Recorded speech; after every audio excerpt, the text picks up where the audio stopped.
Hello good evening students. हमने अपने पिछले दो वीडियोस में बेटा दो बड़ी इंपॉर्टेंट थ्योरीज हमने पूरी की हैं। पैरामैग्नेटिक सब्सटेंस और डायमैग्नेटिक सब्सटेंस की हमने बात की है। We have discussed that Langevin's theorem paramagnetic as well as Langevin's theory of diamagnetic substances. आज जो हम डिस्कस करने जा रहे हैं बेटा वो जो हैं these are the ferromagnetic substances की आज हमने बात करनी है। और जो फेरोमैग्नेटिक सब्सटेंसेस हैं इसको हम एक्सप्लेन करेंगे बेटा with the help of domain theory. Domain theory of ferromagnetic substances, या आप कह सकते हैं ferromagnetism. Domain theory of ferromagnetism, ठीक है। एक्चुअली फेरोमैग्नेटिज्म जो होता है ना, आप यूं समझ सकते हैं इसको बेटा कि भाई ये पैरामैग्नेटिक का बड़ा भाई है। फेरोमैग्नेटिक जो है ऑलमोस्ट सारी प्रॉपर्टीज पैरामैग्नेटिक वाली होती हैं but on the large scale होती हैं, ठीक है। मतलब क्या, जैसे पहले हम बात करते हैं, देखिए पैरामैग्नेटिक में मैंने क्या बताया था कि जैसे हर एक एटम जो होता है, एटम के अंदर हमने कहा था अनपेयर्ड इलेक्ट्रॉन्स होते हैं। जो पैरामैग्नेटिक सब्सटेंस होता है उसमें हमने कहा था कि एटम्स हैज अनपेयर्ड इलेक्ट्रॉन्स, और उसकी वजह से हर एक एटम का अपना डाइपोल मूवमेंट होता है। Each atom due to this unpaired electron, each atom has its own dipole movement. कौन से डाइपोल की बात कर रहे हैं? मैग्नेटिक डाइपोल मूवमेंट की बात कर रहे हैं।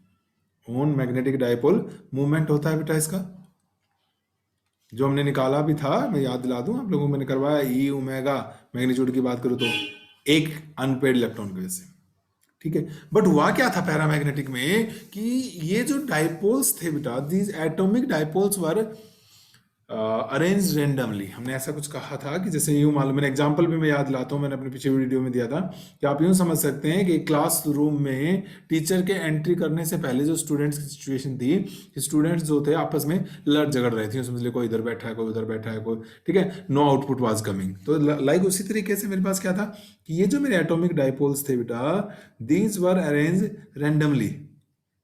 हर एक एटम जो था वो रेंडमली ओरिएंटेड था बेटा, कोई किधर था कोई किधर था, ठीक है कि नहीं है। तो इस वजह से हमने कहा था कि net magnetic movement, induced magnetic movement क्या आ जाएगा? जीरो आ जाएगा, ठीक है। ये हमने पैरामैग्नेटिज्म में डिस्कस किया था। अब एक्चुअली फेरोमैग्नेटिज्म में क्या होता है, मतलब इसमें क्या था कि इनका जो आपस का इंटरेक्शन था इट वाज नेग्लिजिबल, एटम से एटम का, ठीक है। यहां पर क्या होता है देखो बेटा फेरोमैग्नेटिक सब्सटेंस में कि जो एटॉमिक डाइपोल्स हैं, यू कैन से इनके बीच में कपलिंग प्रोसेस होता है। कपलिंग, कपलिंग मतलब आप यूं समझो जैसे इस क्लास में सारे बच्चे रैंडमली थे, अब यहां पर क्या है, क्लासेस बनी हुई है और एक क्लास के सारे बच्चे एक तरफ सिस्टमेटिक वे में बैठे हुए हैं। उनके आपस में इतना अच्छा कोऑपरेशन फिनोमिना है कि भाई वो एक दूसरे की बात मानते हुए, मान लीजिए मैं इसको ना पूरे को 4 क्लासेस में डिवाइड कर रहा हूं, यूं समझो, ठीक है। ये मान लीजिए पूरा सिस्टम है मेरे पास, ये फेरोमैग्नेटिक। अभी तक मैंने बाहर से कोई एक्सटर्नल मैग्नेटिक फील्ड इस सिस्टम के ऊपर नहीं अप्लाई किया हुआ है, ठीक है। तो क्या होता है बेटा कि इनमें आपस में कोऑपरेटिव कपलिंग होती है और एक क्लास के सारे बच्चे जैसे एक तरफ मुंह करके बैठे हुए हैं, यूं समझ लो, यानी एक क्लास के सारे डाइपोल्स जो हैं वो एक दूसरे के पैरेलल अरेंज हैं, एक दूसरे के पैरेलल हैं, देख रहे हैं आप लोग ये, ठीक है। तो इससे होता क्या है कि पैरेलल होने से बेटा इनकी पोटेंशियल एनर्जी जो होती है वो मिनिमम हो जाती है। आपने क्लास 12 में फार्मूला पढ़ा हुआ है, U is equal to M B cos theta होता है। कोई भी नेचुरल प्रोसेस अगर हो रहा है तो सीधा सीधा कॉन्सेप्ट है बेटा कि it want to reduce its energy, okay. तो अगर बाय द वे थीटा जो है बेटा जीरो हो जाएगा पैरेलल में, तो यू की वैल्यू क्या आ जाएगी हमारे पास? माइनस एम बी आ गई। तो ये क्या हो गया? मिनिमम एनर्जी होगी कि नहीं होगी? Means in order to obtain minimum energy these dipoles arrange parallel to each other. Okay, तो ये जो एक रीजन बन गया बेटा, ये एक जो बन गया मेरे पास स्मॉल, यहां से यहां तक की जो बात की मैंने, मान लीजिए ये वाला जो मैंने दिखा दिया आपको, जिसमें all the dipoles get arranged in a particular direction, ये क्या कहलाता है बेटा? एक डोमेन कहलाता है। ठीक है, एक डोमेन के सारे एटॉमिक डाइपोल एक ही डायरेक्शन में अलाइन होते हैं, इसलिए each domain has some dipole movement, okay. अब हम किसी दूसरी डोमेन की बात कर लेते हैं। मान लो ये डोमेन है, इसमें क्या होंगे? इसके सारे के सारे एक डायरेक्शन, मान लीजिए ये फॉर एग्जांपल इस डायरेक्शन में लाइन है, तो इसके सारे के सारे जो होंगे मैग्नेटिक डाइपोल एक दूसरे के पैरेलल आना चाहेंगे। क्यों आना चाहेंगे? ताकि इसकी एनर्जी क्या हो जाए? मिनिमम। आपको पता है नेचर का रूल है, each system wants to acquire minimum energy state, कम से कम एनर्जी में। तो देखो बेटा, इसका भी अपना एक क्या हो गया? एटॉमिक डाइपोल हो गया कि नहीं हो गया? मैग्नेटिक डाइपोल मूवमेंट होगा इसका भी अपना। कोई तीसरी अगर हम लेते हैं, मान लो ये डोमेन है, इट मे बी लाइक ये इधर अरेंज है, इधर हो सकती है, आप देख सकते हैं बेटा। ठीक है, तो इस तरीके से जो डोमेन्स बनती चली जाएंगी बेटा, और ऐसा नहीं कि चार ही डोमेन होती है, तो सिर्फ समझाने के लिए बेटा मैंने चार डोमेन दिखाई हैं, otherwise it will consist of A number of domains. इनका जो डायमेंशंस होती हैं वो एंगस्ट्रॉम के ऑर्डर की होती हैं। एक मान लीजिए ये डोमेन के एटॉम, इस तरीके से एटम्स जो है या एटॉमिक डाइपोल जिनको आप कह रहे हो बेटा, वो इस ढंग से अरेंज है। आप नोट कर रहे हैं, एक डोमेन के सारे जो मैग्नेटिक डाइपोल्स हैं, they are arranged in same direction. Clear ये वाली बात? चलो ठीक है, तो अब क्या बन जाएगा? देखो बेटा, हमारे पास इस तरीके से बनती है, और मैंने कहा कि डोमेन्स का जो साइज होता है, डोमेन्स का जो साइज होता है वो एंगस्ट्रॉम के ऑर्डर का होता है। एंड ऐसा नहीं कि चार, इट हैज नंबर ऑफ, किसी भी फेरोमैग्नेटिक सब्सटेंस के अंदर नंबर ऑफ डोमेन्स होती हैं। ठीक है, बट अब हुआ क्या कि इन absence of external magnetic field, ये जब ये कंडीशन थी, तो दीज डोमेन्स जो हैं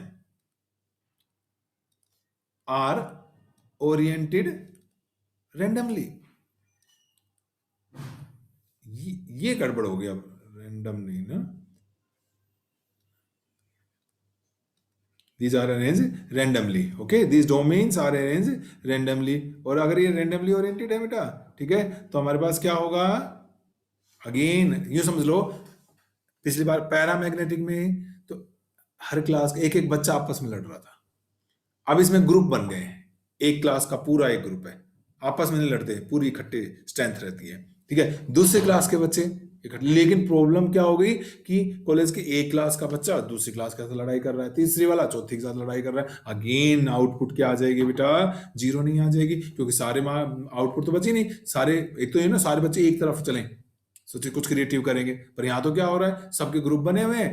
ठीक है, ग्रुप तो बन गए, ये तो अच्छी बात है, वो तो डोमेन होगी ग्रुप तो, लेकिन क्या हुआ, वो ग्रुप आपस में लड़ने लग गए, ग्रुप से ग्रुप लड़ रहा है, तो भी तो पॉजिटिव क्रिएटिविटी कुछ आएगा, रिजल्ट निकल कर नहीं आया ना कुछ भी लड़ाई में। तो वही हालत यहां पर होगी कि मेरी जो ये डोमेन्स है बेटा, in absence of external magnetic field, these domains are randomly oriented and hence net magnetic movement अभी भी क्या हो गया? जीरो हो गया। Net magnetic movement of ferromagnetic substance की मैं बात करूं, substance in absence of external magnetic field, in absence of external magnetic field, क्या आ जाएगा बेटे? जीरो आ जाएगा कि नहीं आ जाएगा? पैरामैग्नेटिक में भी जीरो आया था, इसमें भी जीरो आया, लेकिन दोनों की एक्सप्लेनेशन तीनों में जीरो आ गया। डायमैग्नेटिक में तो हर एक एटम का जीरो था, इसलिए नेट का जीरो हुआ बेटा। पैरामैग्नेटिक में क्या हुआ कि भाई हर एक एटम का तो जीरो नहीं था, पर एटम्स रैंडमली ओरिएंटेड थे, इसलिए जीरो हुआ। फेरोमैग्नेटिक्स में ग्रुप बने, डोमेन्स बनी, पर इतनी सारी डोमेन्स थे, and this domains are randomly oriented and hence the net magnetic movement क्या हो गया बेटा? जीरो हो गया। ठीक है, ये स्टोरी हुई जब तक हमने बाहर से मैग्नेटिक फील्ड नहीं लगाया।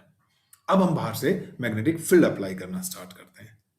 ठीक है, देखते हैं क्या होता है कि जब हम बाहर से मैग्नेटिक फील्ड लगाएंगे बेटा, तो उस केस में क्या होगा। ठीक है, हमारी डोमेन थ्योरी कंटिन्यू है। डोमेन थ्योरी जो है वही कंटिन्यू कर रहा हूं मैं फेरोमैग्नेटिज्म में। देखो तो बेटा, अब मान लीजिए मैं क्या करता हूं बेटा, बाहर से मैग्नेटिक फील्ड लगाता हूं। ये फिर से एक बार देखते हैं। हमारे पास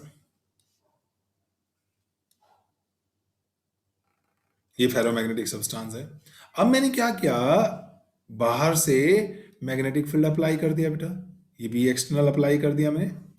एंड लेट अस सपोज शुरू में मैंने वीक लगाया है, बहुत स्ट्रॉन्ग मैग्नेटिक फील्ड नहीं अप्लाई किया मैंने अभी। ओके, यू नो होगा क्या कि भाई आपको पता है टॉर्क लगता है, whenever a dipole is placed in a magnetic field it experiences a torque.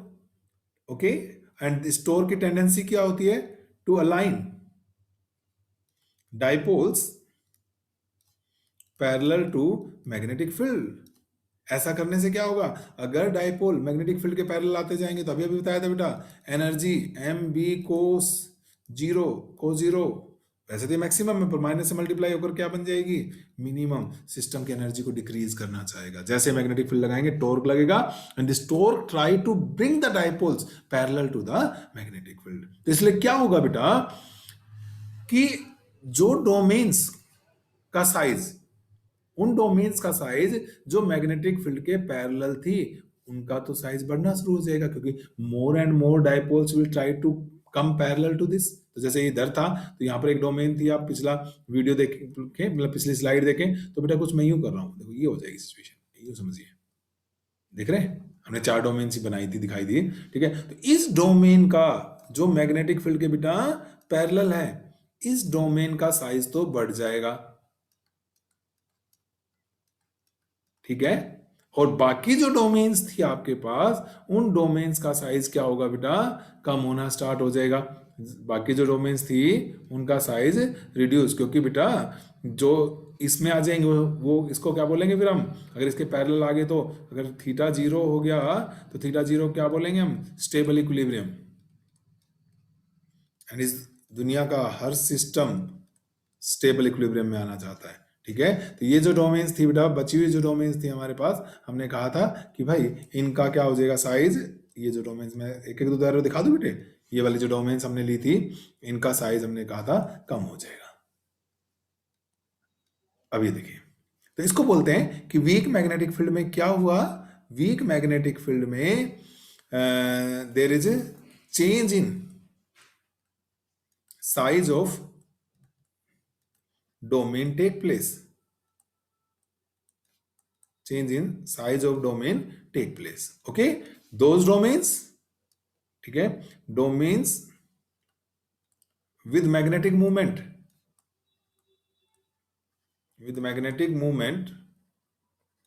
parallel to magnetic field increases, grows, है ना, in size, while rest decreases in size। तो यू विल फाउंड कि there are more and more atoms जो हैं, they get aligned parallel to it. आ गया बेटा हमारे पास, ओके।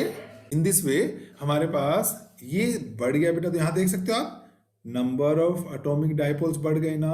अब ये सारे मिलकर भी इसको इफेक्ट को कैंसिल नहीं कर सकते, तो इसलिए क्या हो जाएगा, in weak magnetic field there will be a net magnetic movement develop हो जाएगा बेटा, magnetic movement will be developed parallel to external magnetic field। ये तो स्टोरी हुई बेटा अगर हमने वीक मैग्नेटिक फील्ड लगाया हुआ है। मान लीजिए अब मैं क्या करता हूं कि मैं स्ट्रॉन्ग मैग्नेटिक फील्ड लगाता हूं बेटा, ठीक है। लेट अस अप्लाई सेम, मैं फिर बना रहा हूं, ये मेरे पास मेरा फेरोमैग्नेटिक सब्सटेंस है बेटे, ये फेरोमैग्नेटिक सब्सटेंस था। अब मैं क्या कर रहा हूं, एक्सटर्नल मैग्नेटिक फील्ड फिर से लगा रहा हूं, लेट अस सपोज इस डायरेक्शन में लगा रहा हूं बेटा, लेकिन इस बार मैं स्ट्रॉन्ग मैग्नेटिक फील्ड लगा रहा हूं। अगर मैं स्ट्रॉन्ग मैग्नेटिक फील्ड लगाऊंगा तो you know what will happen, B ज्यादा, एक बार समझो बेटे, और बी ज्यादा तो टॉर्क ज्यादा, ज्यादा टॉर्क होगा तो रोटेशन ज्यादा। तो in this case instead of change in size of domains, rotation of domains will take place, rotation of domains will take place.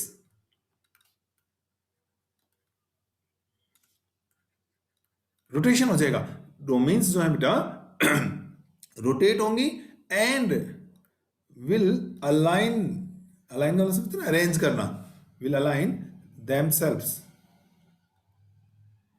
parallel to magnetic field, क्योंकि भाई बहुत ज्यादा टॉर्क लगेगा और टॉर्क बार बार उनको किधर लेकर आना चाहेगा, ये समझाया था अभी, किधर लेकर आना चाहेगा, पैरेलल टू, ताकि ताकि ताकि एनर्जी क्या हो सके बेटा, मिनिमम। इस नेचर का हर रूल है, आप बॉडी को ऊपर से गिराओ नीचे जाएगी ताकि एनर्जी कम हो जाए। आप लोग कहते हैं केमिस्ट्री के अंदर ग्राउंड स्टेट में इलेक्ट्रॉन रहते हैं, फर्स्ट एस पहले बढ़ता 2s से, क्योंकि एनर्जी कम है, ठीक है। तो हमेशा each system always want to remain in lower energy state. आप लोग अच्छा नहीं पढ़ते हो तो आपका जब रिजल्ट आता है आपके पेरेंट्स भी एक्साइटेड स्टेट में चले जाते होंगे गुस्से में, बट लेटर ऑन क्या होता है, they come to the ground state finally. तो हमेशा थोड़ी गुस्से के मूड में रहेंगे, पर आप लोग इसलिए पढ़ाई करो ताकि आपके पेरेंट्स क्या रहे बेटा, स्टेबल इक्विलिब्रियम में ही रहे। आप अगर पढ़ाई करोगे तो उनको हाई एनर्जी स्टेट में जाने की जरूरत ही नहीं पड़ेगी। तो अब क्या हुआ इस बार, डोमेन्स का साइज चेंज, डोमेन्स वहीं की वहीं है, बाउंड्री, इनको जो हम बोलते हैं बेटा डोमेन वाल कहते हैं, जो लाइन में खींच रहा हूं, जो डोमेन वाल है बेटे, ठीक है, इन डोमेन वाल्स को वहीं की वहीं रहेंगी, सिर्फ और सिर्फ क्या होगा मेरे पास, रोटेशन होगा, ठीक है। जैसे अब क्या होगा, ये वाली डोमेन देखिएगा, ये तो थी पहले से पैरेलल, ये तो बड़ी खुश रहेगी ना, क्या हो, मैं तो देखो सब मेरे बराबर होंगे। जो बाकी डोमेन्स हैं बेटे वो भी क्या होंगी इस बार, पैरेलल टू, रोटेशन हो जाएगा सबका, ठीक है ना भाई। तो ये सारे के सारे डोमेन्स, वैसे तो जैसे तुम बच्चे शरारत करते रहते हो, पर प्रिंसिपल साहब पकड़ लें कभी, नहीं सर हमने तो कुछ किया ही नहीं, रोटेट कर जाते हो अपनी बात से, शरारत से, ओके। तो यही डोमेन्स का हाल है, घूम गई, ये भी रोटेट कर गई हैं, नहीं जी हम तो कभी अगेंस्ट थे ही नहीं, रैंडमली थे ही नहीं, हम तो लड़ाई कर ही नहीं रहे थे, बड़े आराम से रहते हैं।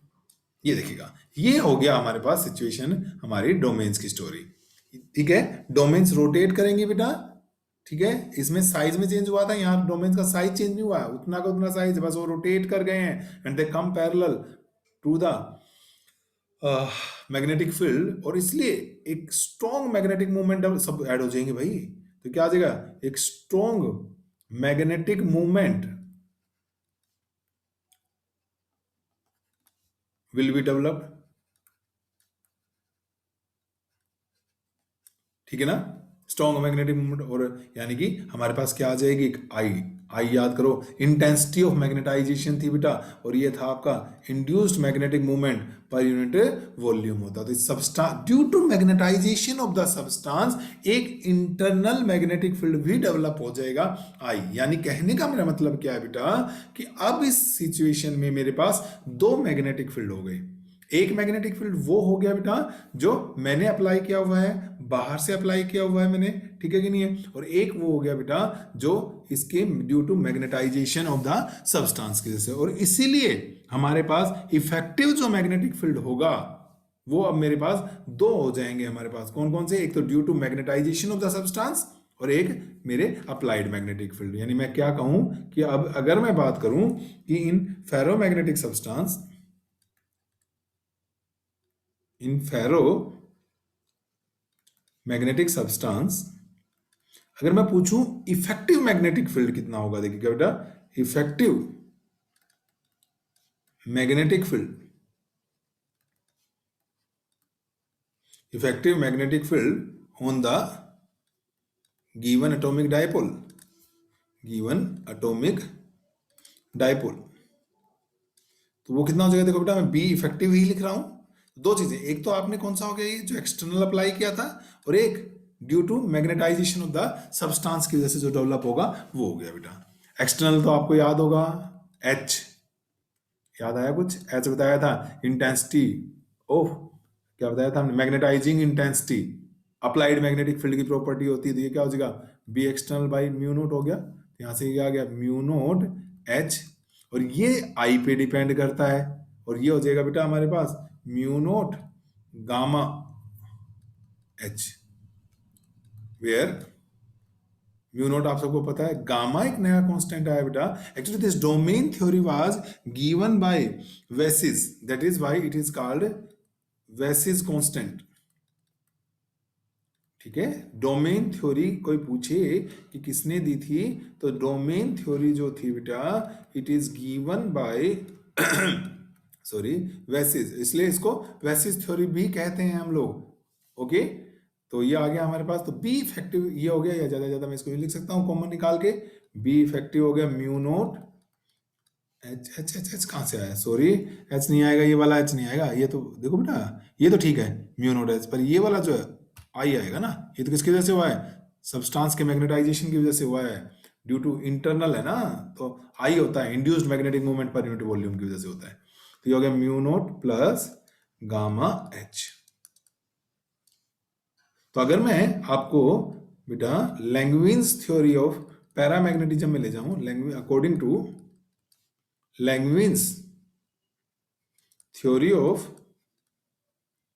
पैरामैग्नेटिज्म, लैंगविन्स थ्योरम पैरामैग्नेटिज्म में जाएं तो बेटा याद करो हम लोगों ने वहां पर आई निकाला था, अगर आपको ध्यान हो तो इसको हमने लिखा था एन पी एम का स्क्वायर, इसको हमने एम नोट भी लिखा था, ठीक है, इस तरीके का ये आया था हमारे पास, this is B upon it was 3 kT। जब याद करो हमने कहा था intensity of magnetization is inversely proportional to temperature था बेटा। अब यहां पर, अब ये तो मैग्नेटिज्म था ना, तो फेरो में बस क्या हो गया कि this B will be replaced by B effective, मतलब बाकी सब तो सेम ही रहेगा, क्योंकि मैंने कहा था पैरामैग्नेटिज्म और फेरोमैग्नेटिज्म की बहुत सारी प्रॉपर्टी तो सेम ही होती हैं, बस फेरो में लार्ज स्केल पर होता है, तो यू कैन अंडरस्टैंड कि वहां पर बी म्यू नॉट एच था, सिर्फ यहाँ पे एक और एक्स्ट्रा मैग्नेटिक फील्ड आ गया, और यही एक्स्ट्रा मैग्नेटिक फील्ड रेस्पॉन्सिबल है इसके बिग बिहेवियर के लिए, यू कैन से प्रॉपर्टीज को बढ़ाने के लिए, ठीक है। तो in ferromagnetism what we will do, in ferromagnetism B is replaced by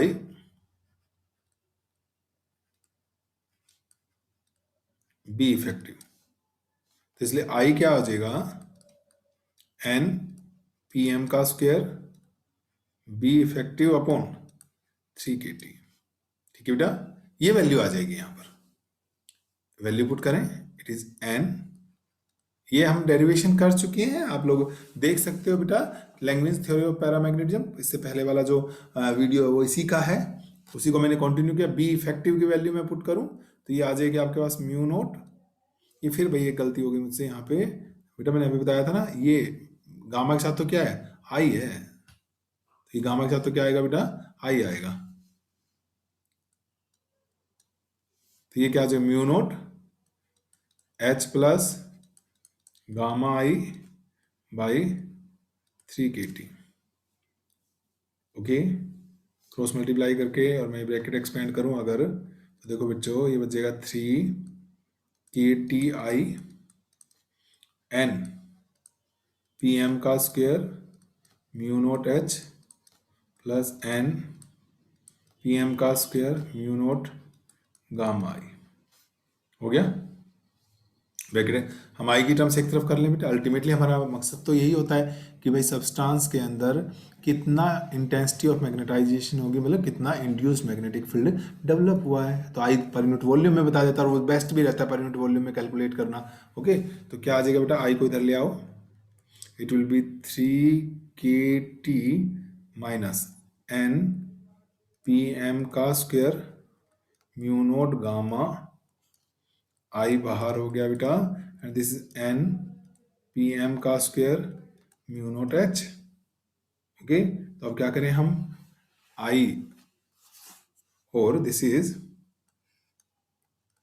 आई, इसको एच को इधर ले जाता हूं बेटा, आई बाई एच बच गया n पी एम का square mu naught H upon 3 kT minus n P M का square into mu naught H, और आई बाई एच क्या होता है याद करो बेटा, आई बाई एच ससेप्टिबिलिटी बताया था ना, तो अल्टीमेटली पैरामैग्नेटिज्म हो, डायमैग्नेटिज्म हो, फेरोमैग्नेटिज्म, हमारा सारा का सारा मकसद तो क्या निकालने का होता है बेटा, फाइनली हमें क्या निकालनी पड़ती है, ससेप्टिबिलिटी निकालनी पड़ती है, तो ये क्या आ गई ससेप्टिबिलिटी आ गई कि नहीं, I by H, I by H क्या होती है ससेप्टिबिलिटी आ गई बेटा, जाई एम लिखा मैंने यहाँ पर, ओके। और मैं यहाँ पर क्या कर रहा हूँ, इसको आई बाई एच लिखा, तो एच तो गायब हो गया भाई, ये वाला एच, ये वाला एच तो हम उधर ले गया ना, इस एच को हटा देते हैं, ठीक है, इरेज ही कर देते हैं, थोड़ा सा अच्छा लगेगा इरेजर से इरेज करेंगे तो,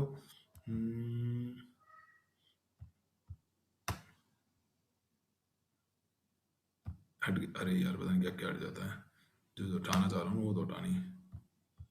इरेजर सेलेक्ट करना, सिलेक्ट किया मैंने, 1 मिनट, और ये अब हट गया। ओके, और ये था बेटा म्यू नोट बचा था यहाँ पे, है ना, एच तो हम उधर ले गए थे।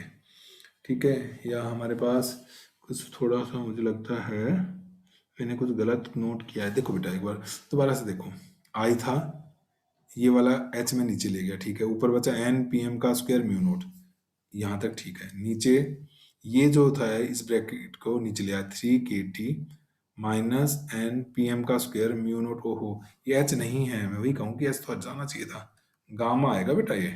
अब ठीक है, ठीक है। अब देखो आई बाई एच क्या बन गया, ससेप्टिबिलिटी बन गई। मैं इसको ना न्यूमरेटर डिनोमिनेटर को क्या कर रहा हूँ, 3K से डिवाइड कर रहा हूँ, ये बचेगा। ये ऐसा करें, इसे आगे ले चले तो एक बार यहां तक देखो बेटा, मैंने कहा फेरोमैग्नेटिज्म में आपके पास इफेक्टिव मैग्नेटिक फील्ड में एक तो एक्सटर्नल मैग्नेटिक फील्ड जो आप लगाएंगे, और प्लस क्या होगा आपका इंड्यूस्ड मैग्नेटिक फील्ड जो आ गया, किसकी वजह से आया था, ये सब्सटेंस के मैग्नेटाइजेशन की वजह से। तो एक्सटर्नल मैग्नेटिक फील्ड तो म्यू नोट एच, और ये क्या हुआ बेटा, आई पे डिपेंड करेगा जो मैग्नेटाइजेशन था, तो म्यू नोट गामा आई, और गामा एक नया फैक्टर आ गया that is called vases constant. Okay, तो नया इफेक्टिव मैग्नेटिक फील्ड आ गया। एक दो बार छोटी छोटी गलतियां हुई थी, यहाँ ये देख लें बेटा, एच लिख गया था मैं। फिर हमने क्या किया, लैंगविन थ्योरी ऑफ पैरामैग्नेटिज्म उठा ली, उसमें भी अनपेयर्ड इलेक्ट्रॉन थे, तो उसमें ये हम ड्राइव कर चुके हैं लास्ट में, intensity of magnetization inversely proportional to temperature था।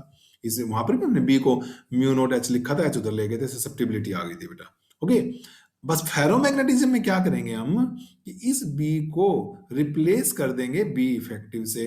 तो यहाँ पे क्या किया हमने, बी इफेक्टिव से रिप्लेस कर दिया इसको, इसकी वैल्यू पुट कर दी, क्रॉस मल्टीप्लाई किया, N P M square mu naught H plus N P M square mu naught gamma I आ जाएगा। दोनों टर्म्स इधर ले जाओ बेटा, आई की टर्म्स इकट्ठी कर ली तो आई आ गया, N P M square mu naught H, तो एच भी उधर ले गया मैं, क्योंकि आई बाई एच ससेप्टिबिलिटी होता है। तो ये एक जो टर्म आ गई बचेगी बेटा, मैं इसको क्या कर रहा हूं, अब आगे कैरी कर रहा हूं। ठीक है, अगले पेज पे कैरी कर रहे हैं। क्या था, लास्ट आ गया था बेटा मेरे पास susceptibility which decides how easily a substance get magnetized when placed in external magnetic field। ठीक है, susceptibility very important thing। Okay, तो ये मेरे पास आया था बेटा, जो बचा था, इट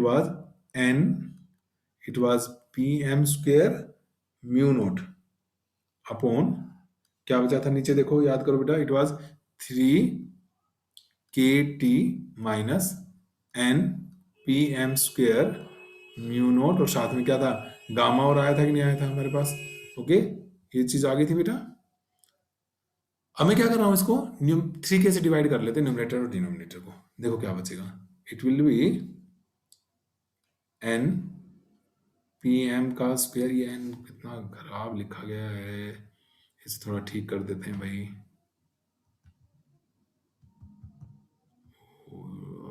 ये भी लोग भी अब बजाएंगे भाई डीजे। ये हो गया एन पी एम का square mu naught by 3K upon T minus N P M का स्क्वायर म्यू नोट, नीचे आ जाओ, नीचे 3K, और ये गामा एक अलग हो गया, क्योंकि मैं इसको ना थोड़ा अलग इसलिए लिख रहा हूँ कि यही पूरा फैक्टर ऊपर, के क्या था, बोल्ट्जमैन कांस्टेंट था, याद करो। ठीक है ना बेटा, तो यही चीज ऊपर है हमारे पास, तो मैं इसको लिख रहा हूँ बेटा, ये जो चीज है एन पी एम का square mu naught by 3K, it is called C, it is called Curie's constant, Curie's constant. ठीक है, तो जाई एम क्या बन गया, थोड़ा और आसान हो गया, it is C upon T minus gamma C. और बेटा ये जो है, और दिस इज, देखो ये टेम्परेचर है, तो ये गामा सी भी जो होगा वो किसकी यूनिट से रखेगा, टेम्परेचर की यूनिट आएंगी। टी माइनस में इसको क्या लिख रहा हूं, टी नोट लिख रहा हूं, है कि नहीं बताओ, वेयर टी नोट मैंने किसको लिख दिया है, गामा सी को लिख दिया बेटा। ठीक है कि नहीं, एंड ये क्या कहलाएगा आपका क्यूरीज टेम्परेचर, सभी क्यूरीज का हिसाब किताब है, इट इज कॉल्ड बेटा क्यूरीज टेम्परेचर। तो आप देख सकते हैं कि फेरोमैग्नेटिक की susceptibility T minus T note in an inversely proportional है टेम्परेचर के, एंड अगर if temperature becomes very high, greater than T note हो जाए बेटा, तो T note can be neglected, तो जाई एम क्या बच जाएगा, इनवर्सली प्रोपोर्शनल टू टेम्परेचर। और ये तो किसकी प्रॉपर्टी थी याद करो, किसकी प्रॉपर्टी थी, पैरामैग्नेटिक सब्सटेंस की प्रॉपर्टी थी कि नहीं थी बेटा।